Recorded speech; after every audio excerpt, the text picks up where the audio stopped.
The Big Fight, sponsored by 666bet.com. This is James Holder for IFL TV in association with Macklin's Gym Marbella and 666bet.com.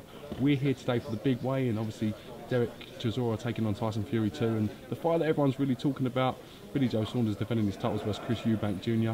With me, I've got legendary commentator Jim Rosenthal. How are you, Jim? How you doing? Doing very well indeed, and looking forward to 7 o'clock tomorrow night, Box Nation, saying hello and welcome to everybody to a fantastic bill of boxing. Got to be the best bill this year, possibly the best bill for a couple of years domestically. Indeed.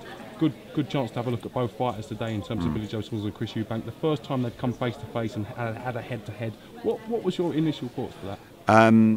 Well, I think Chris Eubank's fears that Billy Joe might do something untoward proved to be totally unfounded, and I think it was my overriding feeling, not only about that fight but about the whole bill, is that everyone is here, present and correct, no pullouts, and the whole thing goes ahead absolutely uninterrupted. And the relationship between the two of them is quite hard to see, to be quite honest, but there was obviously a little bit going on between the two, as you would expect. Of course. But I'm so pleased, because boxing, as you guys well know, has got a habit of things changing at the last moment. Yeah. Unless there's a horrendous night tonight, everything goes ahead, and that is so important for everybody, for the 18,500 fans. You could see the reaction here at the weigh-in.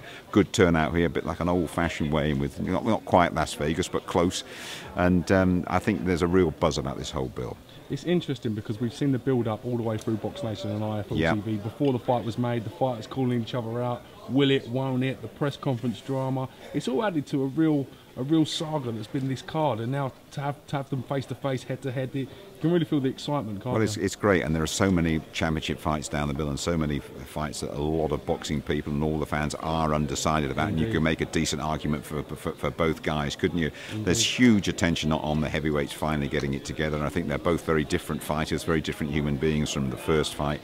Looking at the weights, I don't think Tyson is probably that heavy. He might have been carrying one or two things in his pockets, but looking at Derek Chisora coming in so much lighter than for the first fight, that's a testimony to the way he has turned his career around, on the training he's put in to be in good shape. And the other guys, sorry, I mean Billy Joe. It's a fantastic fight, really. He has all the pedigree. He has all the belts. He's been an Olympian. Yeah, he's unbeaten. And we look at Chris Eubank Jr. and wonder: are you as good as your dad says? Are you the new Sugar Ray Leonard? Well, he can be Sugar Ray Leonard in the gym. Is he going to be Sugar Ray Leonard at the XL? That's what we're going to find out. It's interesting because a lot of the undercard fights could top Bill on their own. You're looking at the likes of Liam Walsh versus Gary Sykes. That is an absolute classic fight. Again, Bradley Skeet taking on champion Frankie Gavin. Great fight. Even looking down the card, like the likes of Armit Patterson versus Mason Sullivan, who's undefeated in 10 fights. Yeah, there's just some cracking. There are absolutely. I mean, the great shame is, we're going on at 7 o'clock on Box Nation. We obviously can't show them all. We might down the line hopefully show them. But the quality of the card, as you absolutely rightly say, we could have had two or three bills of boxing. But it's a feast. It's an absolute feast, and you've got to be part of the action. Why wouldn't you want it? If you're a boxing fan with a little bit of, honestly, any boxing blood in your body, you've got to be part of it. You've got to be. Jim, can you tell us a little bit about when the ring walks will take place for the main event and the chief support? Are you in the loop with that? Well, I'm in the loop in that we start at 7 o'clock with half a dozen championship fights. I'm in the loop to that extent. I'm not in the loop to the extent where I can tell you, well, that one's going to go 1 round and that'll go 5 and that'll go the distance. Of course. But I would be very, very surprised if the heavyweight title fight is any later than 11. Yeah. And I don't think we're going to be staggering out into the East London night at 1 in the morning as we have in the past. In that area, not particularly in that arena.